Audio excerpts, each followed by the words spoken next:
Concluye de esta forma la Conferencia Internacional Democracia y Paz Duradera en los Centros Escolares. Le expresamos nuestro agradecimiento nuevamente a la doctora Kathy Bigmore.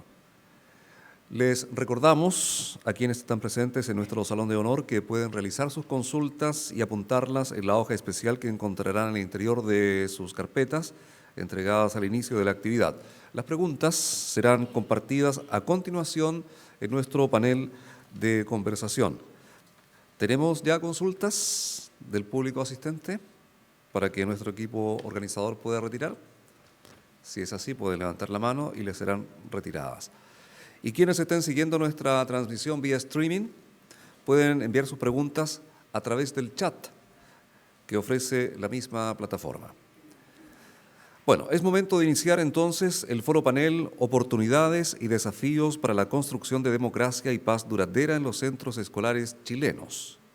Para compartir sus experiencias como líderes educativos del sistema escolar chileno, invitamos a pasar a los asientos a Jimena Baquedano, directora de la Escuela San Martín de San Felipe, a Carlos Retamales, encargado de convivencia del Liceo San Felipe de la misma comuna, a Aarón López, encargado de convivencia de la Corporación Municipal de Quilpué, a Sergio Hernández, jefe de la Unidad Técnico-Pedagógica de la Dirección de Educación Municipal de la comuna de San Antonio, a la doctora Kathy Bigmore y a quien moderará este foro panel, Felipe Aravena, coordinador territorial del Área de Desarrollo de Capacidades de Liderazgo dentro de Escuelas y Liceos de Líderes Educativos.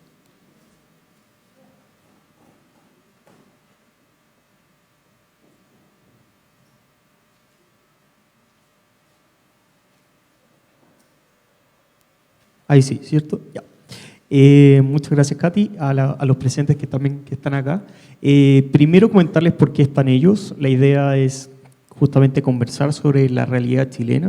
Entonces tenemos representantes a nivel escuela, una directora, un encargado de convivencia y también representantes del DAEM, jefe UTP y encargado de convivencia.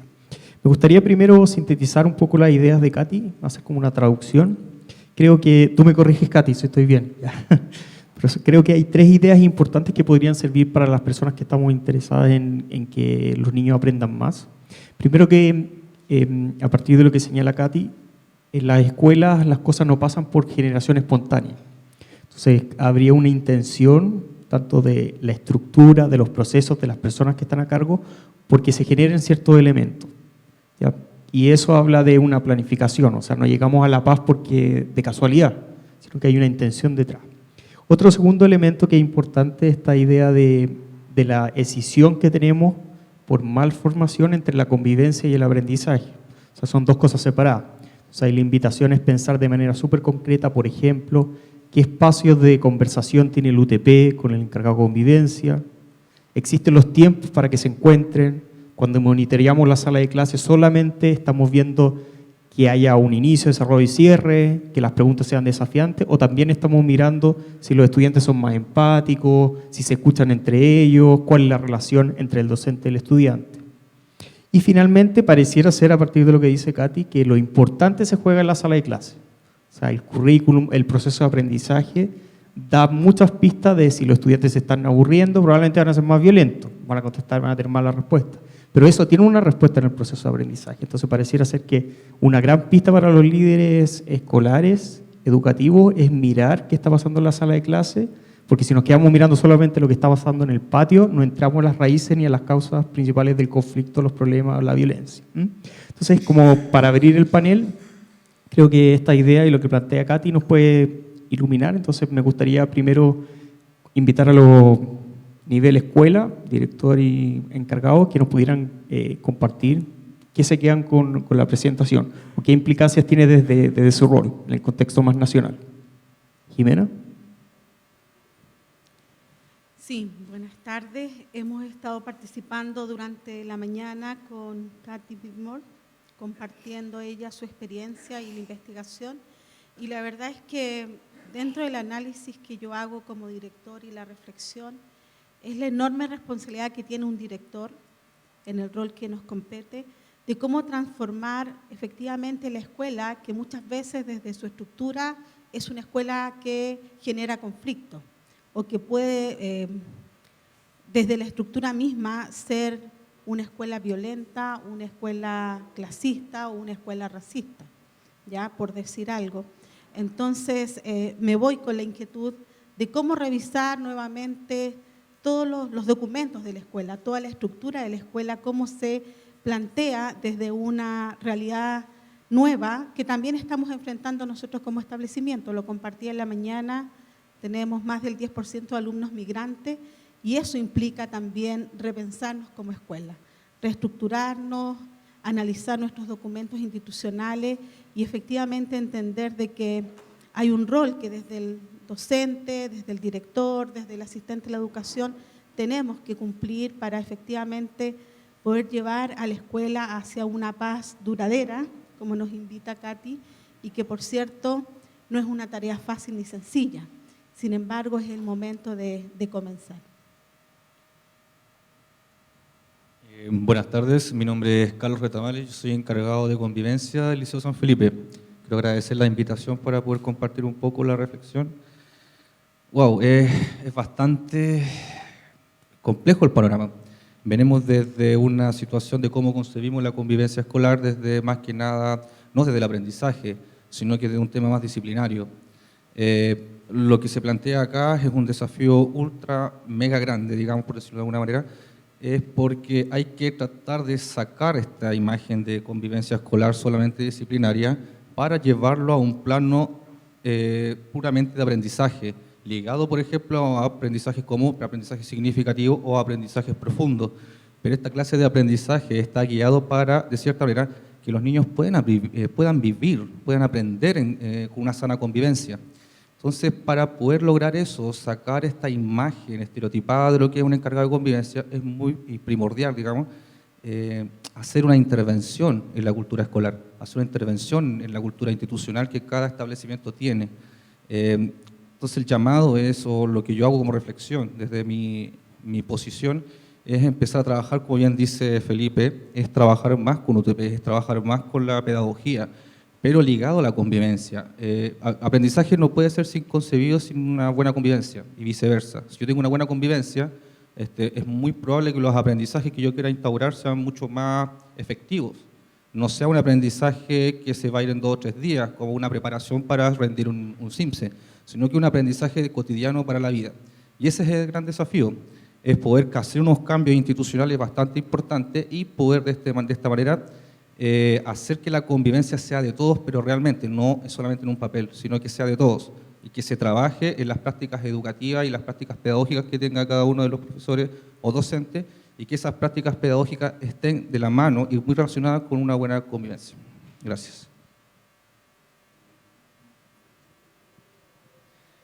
Hola, mi nombre es Aarón López y bueno, quiero agradecer la invitación porque pudimos, como bien dijeron anteriormente, pudimos estar compartiendo con Katy sus últimas investigaciones y estos resultados, así que ha sido una experiencia súper enriquecedora. Vengo de la Corporación Municipal de Quilpué a nivel intermedio, ¿cierto? Nivel sostenedor, y formo parte del equipo de convivencia escolar, cuya encargada es Alejandra. Y es súper rico poder compartir estas experiencias con personas que están en la misma labor, pero en distintos niveles.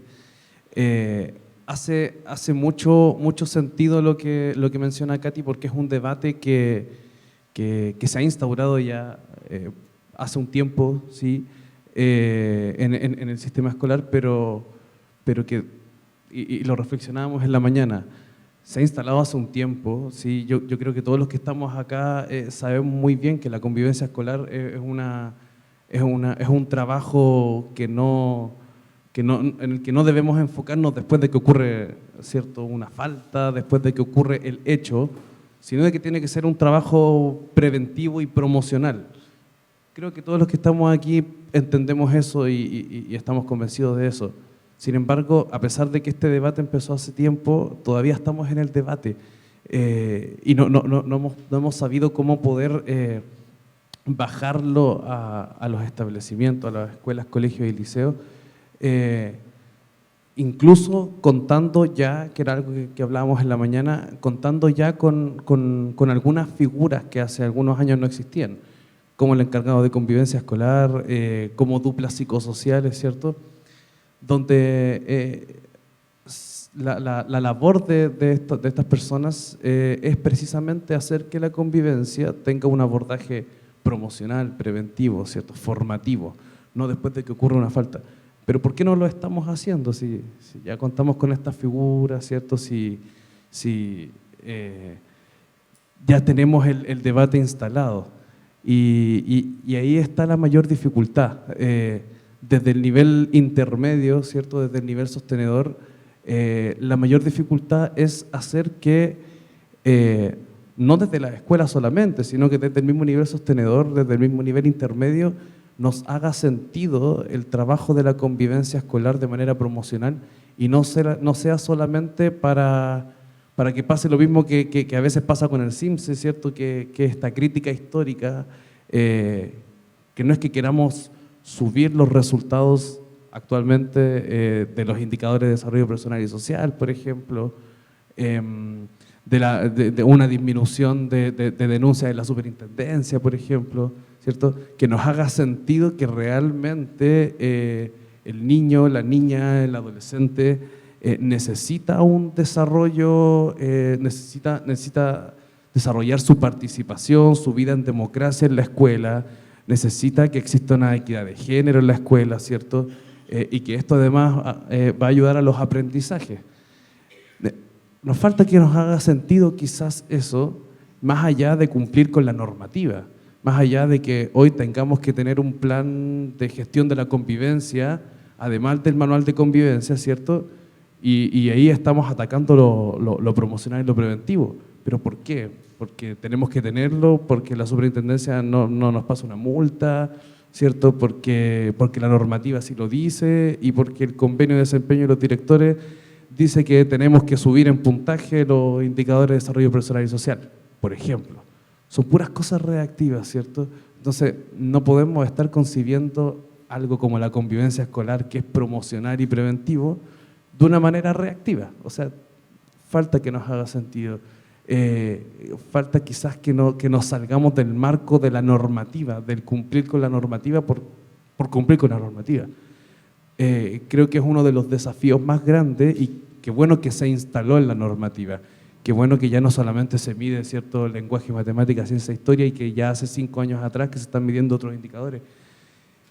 Falta quizás que nos haga sentido, tanto en la escuela, en el nivel sostenedor también, que va más allá de cumplir con un puntaje, ¿cierto? Que todos estos indicadores son de hecho necesarios para el desarrollo de cualquier persona y para aprender.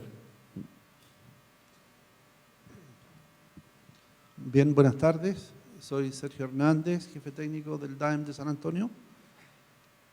Lo primero que quiero señalar es quedarme con la esperanza o el mensaje esperanzador que hoy día Katy nos da respecto de que es posible cambiar nuestras comunidades educativas respecto de cuán felices están interactuando nuestros niños y niñas y jóvenes en las escuelas.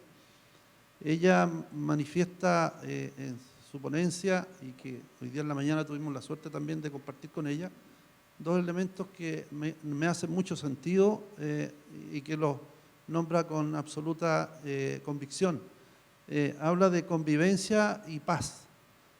No estamos acostumbrados todavía nosotros en nuestro lenguaje en la escuela el concepto de paz, que es fundamental también no perderlo de vista en esta construcción de convivencia. En ello también quiero relevar que nuestros marcos de actuación en el sistema escolar, el primero de ellos, que ustedes muchos se acordarán, el marco para la buena enseñanza, uno de los ámbitos fundamentales, el número 1, es ambiente propicio para el aprendizaje. Y lo que establece este ámbito es estrechar esta relación entre el aprendizaje que está contenido en el currículum, ¿verdad?, con el ambiente que debe generarse para que se dé este aprendizaje. Y todos sabemos que este elemento fundamental para resumirlo en un concepto, es amor, es cercanía, es convivencia. Luego aparece el marco de liderazgo, ¿cierto? El marco de actuación para los directores. Y este marco lo que hace es relevar la función del director, de la directora, con su equipo, para generar nuevamente un ámbito de cercanía con sus directivos, con sus docentes, con sus directivos, la construcción de aprendizaje ya de los equipos a partir de las relaciones con quienes componen la comunidad escolar, cómo se relaciona con los apoderados también. En ese contexto, también desde el ámbito intermedio, que hoy día represento, en este contexto de liderazgo escolar, la visión que se levante participativamente en las comunidades escolares o en los establecimientos educacionales, en el caso nuestro, educación pública municipal, en el territorio, tiene que ser una visión compartida que nos acerque a lo que efectivamente queremos como comunidad de aprendizaje. Y obviamente debiera estar hoy día muy presente el concepto, ¿verdad?, y con todo lo que involucra la convivencia. O sea, no puede no estar la inclusión, de tal modo entonces que si ello así está definido por todos los actores que participan de la comunidad escolar, y en el caso nuestro, insisto, del territorio completo, debemos movilizarnos entonces a generar a partir de los equipos que constituyen las escuelas, con todo lo que han señalado mis antecesores acá en el panel, a efectivamente llevar a cabo una convivencia que dé cuenta entonces de lo que queremos para nuestros niños, niñas, y que posteriormente se promueva en el territorio. Y por último, señalar en este mensaje esperanzador con el cual hoy día nos hemos contactado, es que hay escuelas, hay liceos, hay comunidades escolares que están avanzando en llevar a cabo estos procesos de avanzar hacia una convivencia efectiva, real, concreta, que se vive a diario en todos los espacios de la escuela, ya no solo en la sala de clases, y que no es otra cosa que el ingrediente esencial para ello es que los conflictos que van a estar siempre se resuelven en la conversación, en la democracia, como muy bien plantea Katy, y en esta construcción dialógica de lo que queremos desarrollar para finalmente nuestros niños, niñas y jóvenes puedan transformarse efectivamente a través de la formación que todos queremos que logren en ciudadanos felices y que sean un aporte efectivo a sus comunidades. Super, muchas gracias. Recordar que estamos también recibiendo las preguntas y también por streaming, y estamos súper internacional porque nos preguntan desde Cuba Uruam. Cadex pregunta, ¿qué le recomendarías tú a un director cuando se enfrenta a un conflicto? ¿Qué le recomendarías a un director cuando se enfrenta a un conflicto? ¿Qué debiese hacer un director? ¿Qué debiese hacer un director? Sí, como un consejo que le darías, un tips, que se enfrenta ante un conflicto.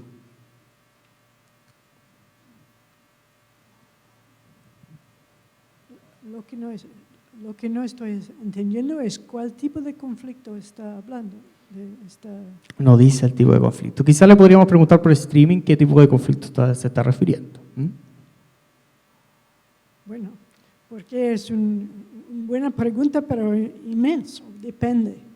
Porque si estoy diciendo que hay muchísimos tipos de conflictos, no necesariamente violentas, con daño.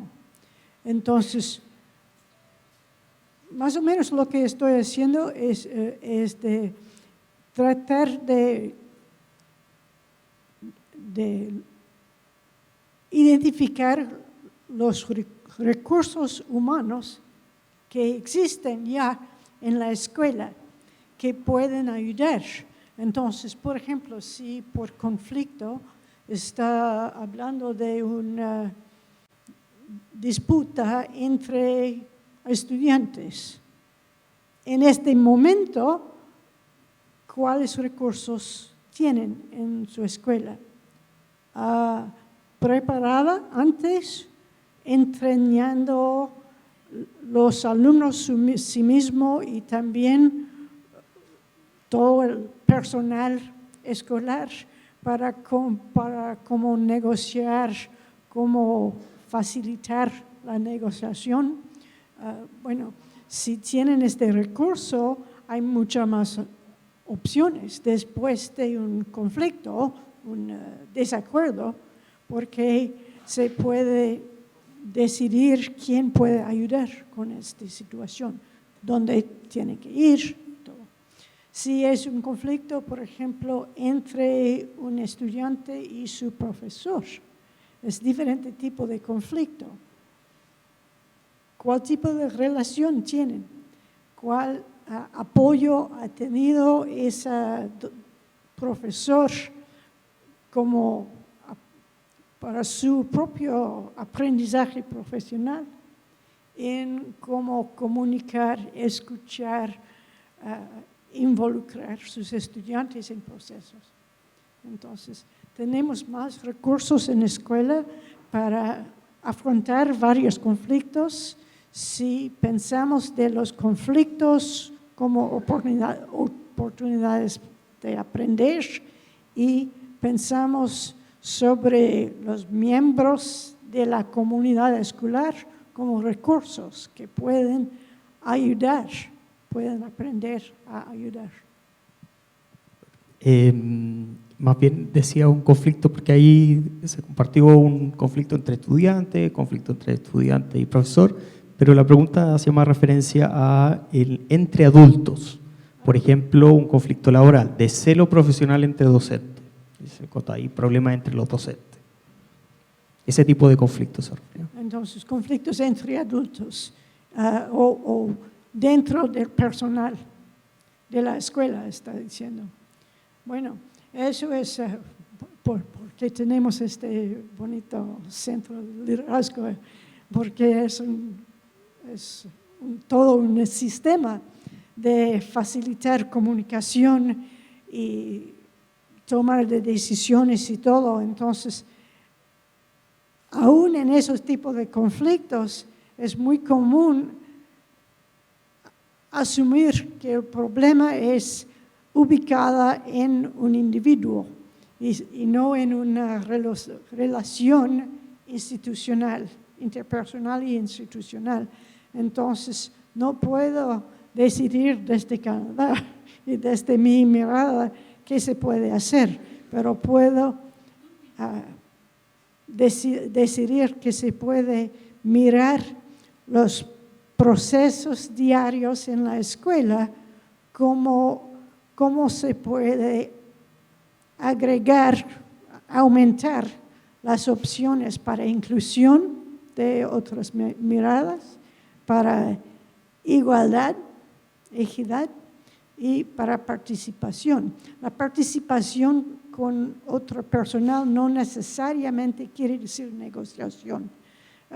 Para vincular o participar la gente en las decisiones se puede solamente informar. Algunas veces no sabemos qué está pasando y hay conflictos de mal comunicación o de falta de comunicación. Podemos consultar, por lo menos oír las perspectivas de mucha gente. Y en ciertas situaciones podemos tomar decisiones juntos, pero no sé en este caso. Súper. Desde el DAEM de Arauco, nos pregunto también, quizás ahí junto con Katy, Sergio y Aarón pueden dar ciertas pistas breves. Dice, en general cuando los directores, los profesores les faltan herramientas interpersonales para gestionar los conflictos, dice, ¿qué habilidades ustedes creen que deberían potenciar o qué les ha resultado, ¿ya? En sus casos? O sea, estos profesores que uno dice, este profesor no sabe resolver el conflicto, el director no sabe resolver el conflicto, como ¿qué estrategia le ha resultado a ustedes?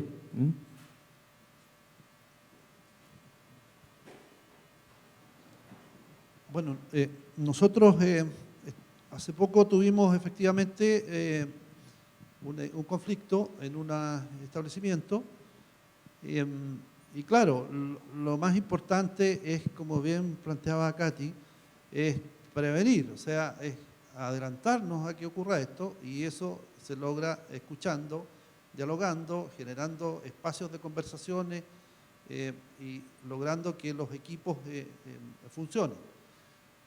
No obstante, después del conflicto, efectivamente fue lo que desarrollamos, generar una real escucha con los involucrados del conflicto, en el conflicto, ¿ya? O sea, precisamente tratar de situarnos no sé si, como lo llamaba Katy, pero ella hablaba de un hacer para la paz, ¿cierto? Para mantener la paz, ¿verdad? Luego un hacer y un construir la paz, en una de las láminas que tú presentabas. Bueno, lo que hicimos, sin conocer esto lo estoy situando, es actuar en una especie de mediación, ¿ya? De mediación en el establecimiento educacional con los entes que estaban involucrados en el conflicto. Resultó que estaban los estudiantes, por un lado, por otra parte estaba un funcionario del colegio, ¿ya? Y empezar entonces a escuchar esto en reuniones de trabajo formales con participación de los involucrados y representación de los estudiantes. Dicho de otro modo, lo que no pudiera ocurrir o debiera realizarse es que se haga esto a puerta cerrada, tomando decisiones de carácter vertical, de carácter autoritario o porque simplemente así lo establece el reglamento, ¿sí? En la eventualidad, porque ocurre que a veces los reglamentos no están en una construcción participativa, sino que se llega a ellos a partir de que nos piden que tengamos un reglamento. Entonces, eso es lo que desde la práctica nosotros desarrollamos y luego se estableció un plan de trabajo para resolver las causas que originaron el conflicto, porque los conflictos tienen causas. Y lo que hacemos cuando el conflicto ya se desató, ¿cierto?, es a veces resolver, ¿cierto?, el conflicto mismo, pero no las causas. Entonces hicimos un plan de trabajo para que las causas que lo originaron en un tiempo de plazo inmediato, de mediano plazo y de largo plazo lo puedan resolver. Me explico, habían problemas de infraestructura que iban a ser soluciones de mediano y largo plazo. Habían situaciones de trato que son de plazo inmediato. Y eso comunicado y trabajado con todos los entes que participaron del conflicto. Bien, no voy a redundar con lo que dijiste tú, porque estoy súper de acuerdo y creo que si se trata de sintetizar el cómo abordarlo, se trata de eso, claro. Dos cosas que saco de ahí, que es el escuchar, ¿cierto? Y después el monitorear. No podemos dejar que el conflicto quede solo sin saber si efectivamente se transformó en una oportunidad de mejora, que es lo que debiese ser un conflicto, ¿cierto? O terminó siendo una crisis. Pero referente a otra parte de la pregunta, en cuanto a las habilidades, primero, no podemos pretender dar una respuesta a esa pregunta tan estándar, ¿cierto? Porque las habilidades que yo tengo, que ustedes tienen, que cada uno tiene, son distintas.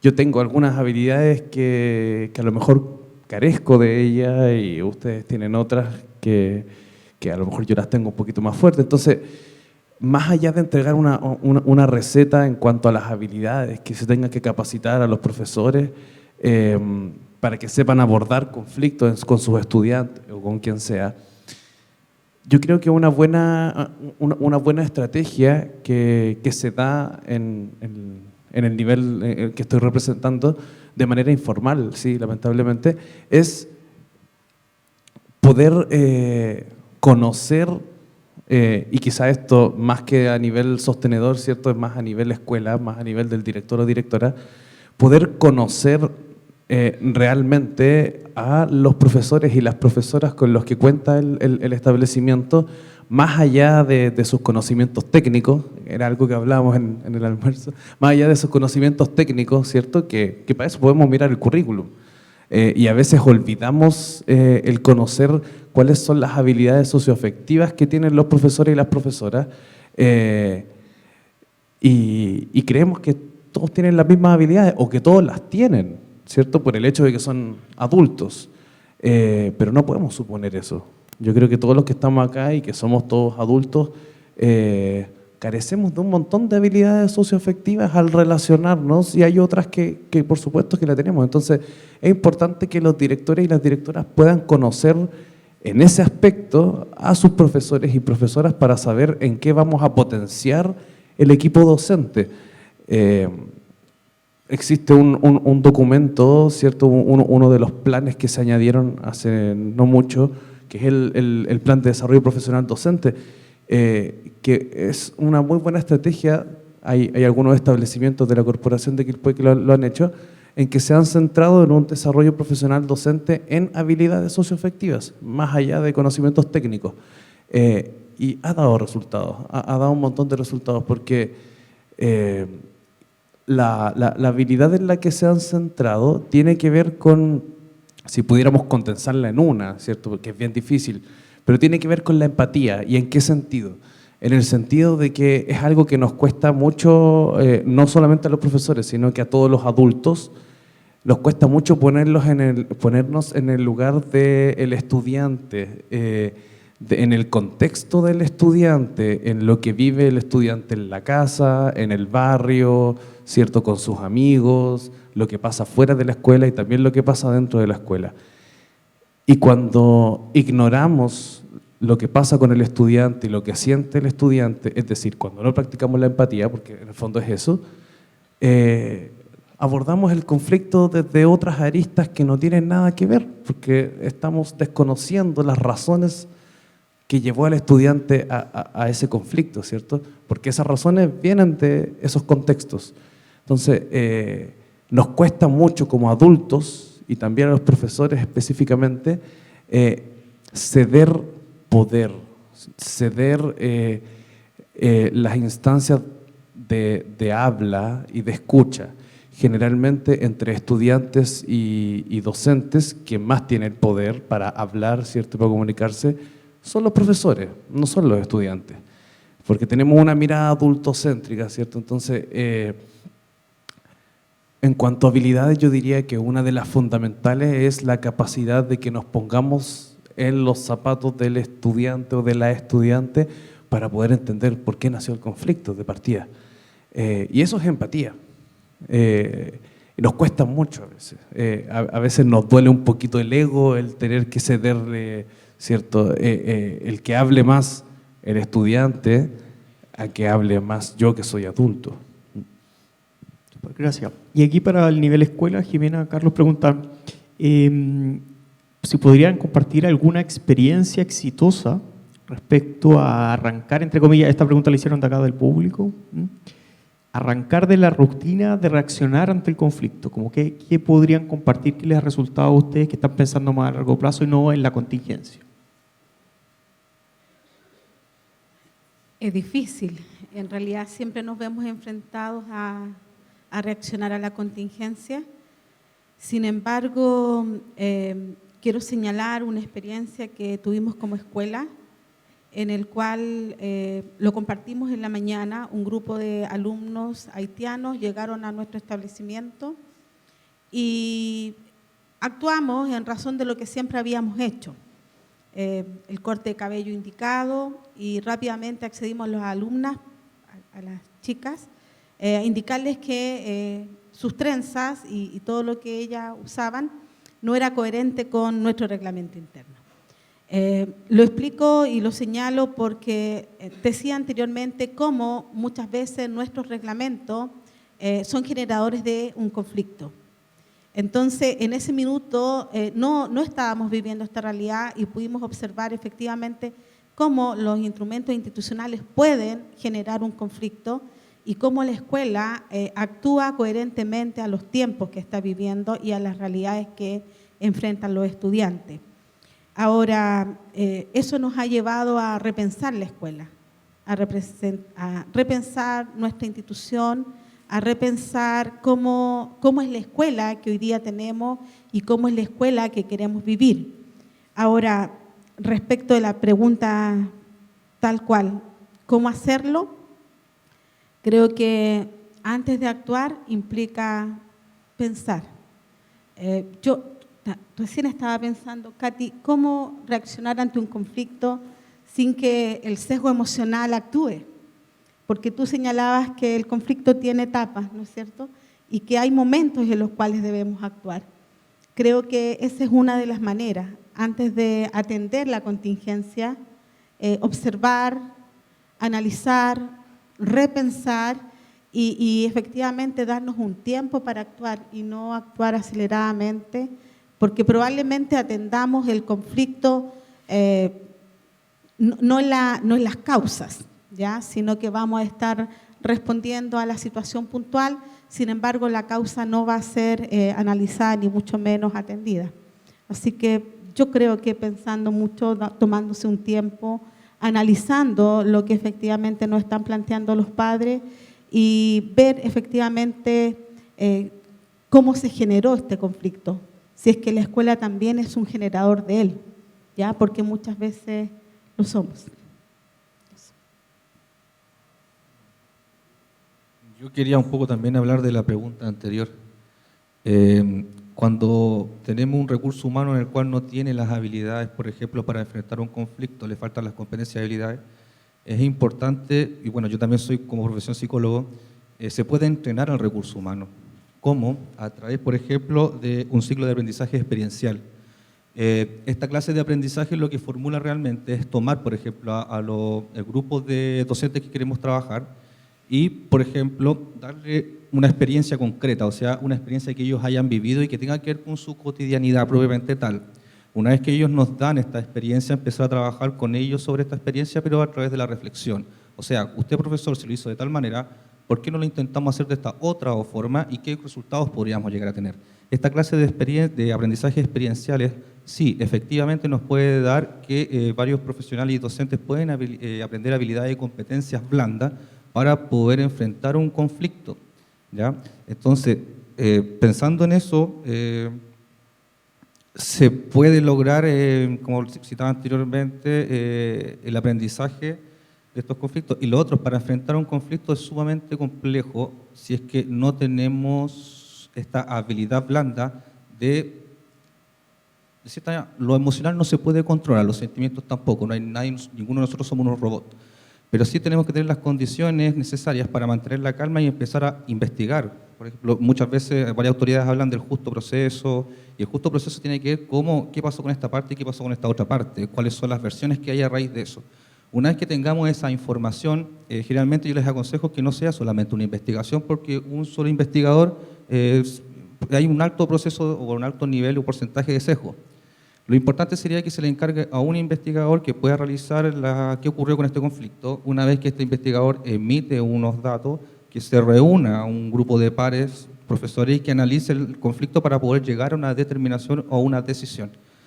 ¿Por qué yo propongo esto? Porque de cierta manera evitamos que solamente una persona con su sesgo y su emocionalidad pueda influenciar de mala manera esta situación y tomar una mala decisión y al fin y al cabo, y una mala decisión en un recurso humano es bastante complejo porque se corre el riesgo de no recuperar nuevamente a este recurso humano en aptitud.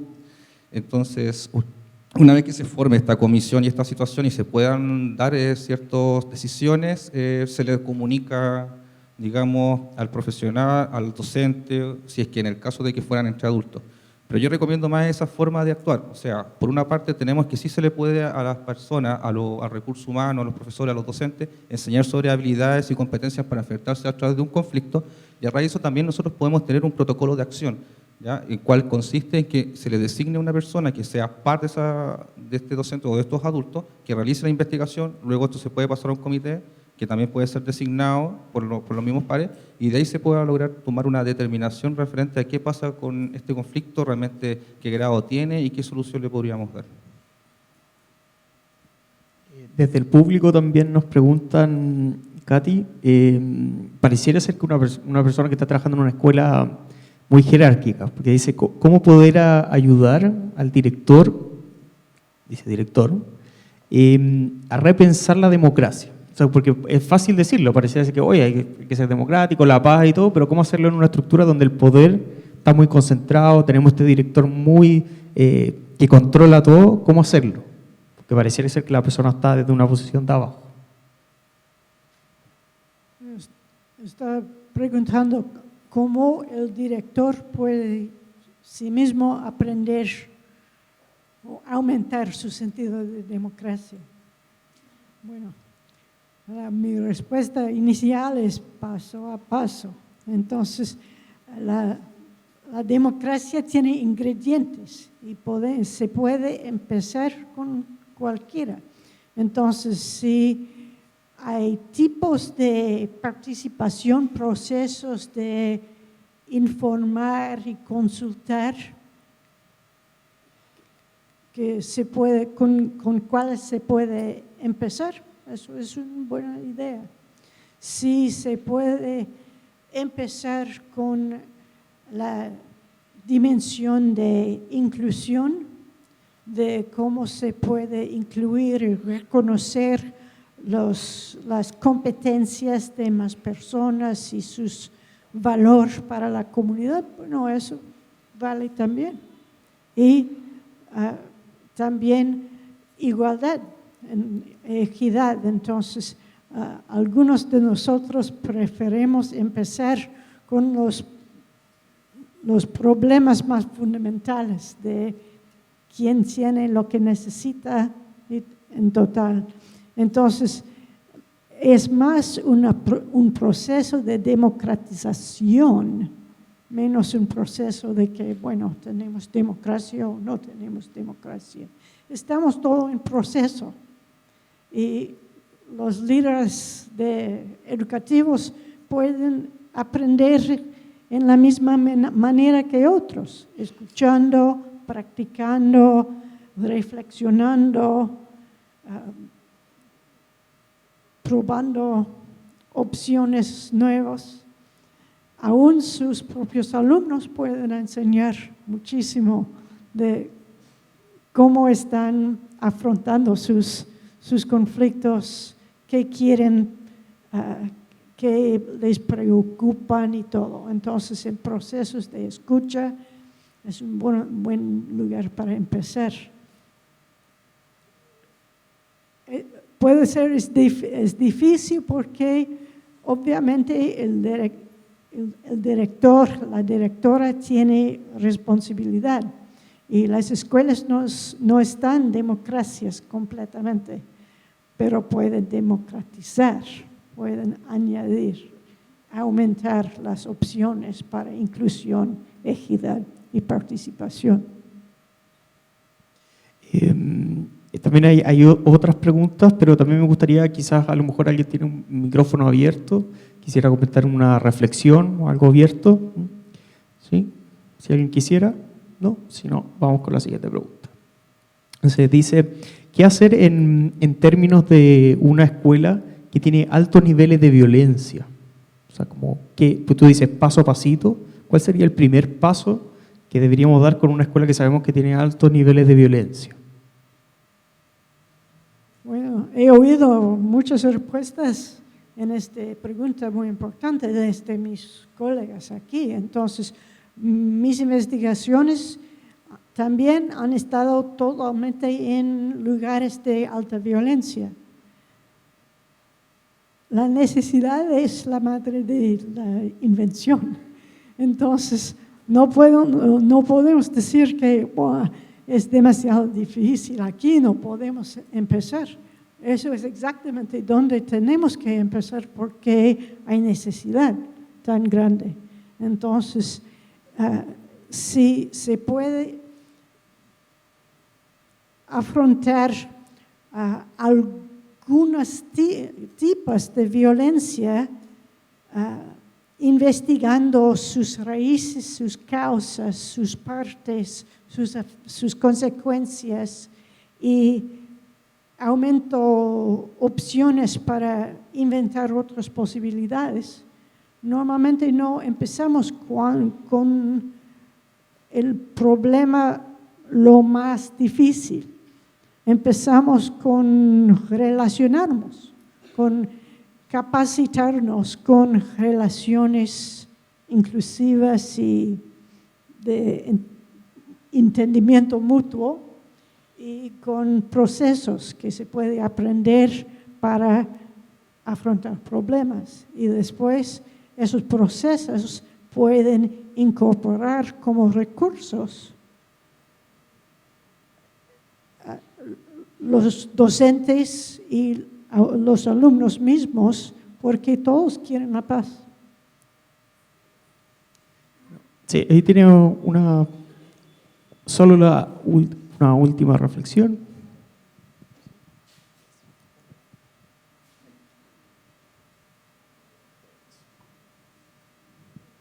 Gracias. Mi nombre es Pia Moraga, soy docente de educación física y jefa técnica de un liceo comercial, del INSUCO de Valparaíso. Y quería solo a modo de reflexión dejar ahí la inquietud respecto a la formación de pregrado de nuestras y nuestros colegas, entendiendo ahí o focalizando en el fondo cómo desde ahí también poder reforzar estas herramientas o estas habilidades que necesitamos después en el aula, particularmente en los procesos de práctica, donde echamos de menos, no sé si mis colegas de realidad subvencionada o subvencionada o municipal, echamos de menos a las y los colegas practicantes, me parece que están más a lo mejor enfocados de repente en los colegios privados o particular subvencionados, donde si bien existe también conflicto, me parece que el tema de la violencia nos urge bastante en la realidad municipal. Entonces ahí la inquietud, que cómo desde la formación de pregrado también empiezan a generarse estas habilidades y estas herramientas. Súper. Muchas gracias. Es un tema que nos compete directamente como universidad. En el mismo tiempo que lo estamos abordando, el problema o el vacío pareciera estar. Entonces ustedes en la posición que están, que tienen ciertas pistas y debiesen también formar, desarrollar profesionalmente a su equipo. Quisiéramos agradecer a Katy por su aporte, también a los panelistas, y los dejamos entonces a todos invitados a un café. La idea es que puedan conversar, tener algunos conflictos, seguir aprendiendo, y Katy y nosotros también nos vamos a quedar por si alguno tiene algún interés más de conversar eso. Muchas gracias. Concluye de esta manera nuestro foro panel, agradeciendo a nuestros invitados, y damos por finalizada la Conferencia Internacional Democracia y Paz Duradera en los Centros Escolares. Les recordamos que la presentación de nuestra invitada, la doctora Katy Bigmore, estará disponible para su consulta y descarga en el sitio web de Líderes Educativos, www.lidereseducativos.cl. Y ahora, como se mencionó, están todos ustedes cordialmente invitados a compartir un café que será ofrecido en el acceso a este salón. Buenas tardes y muchas gracias por su asistencia.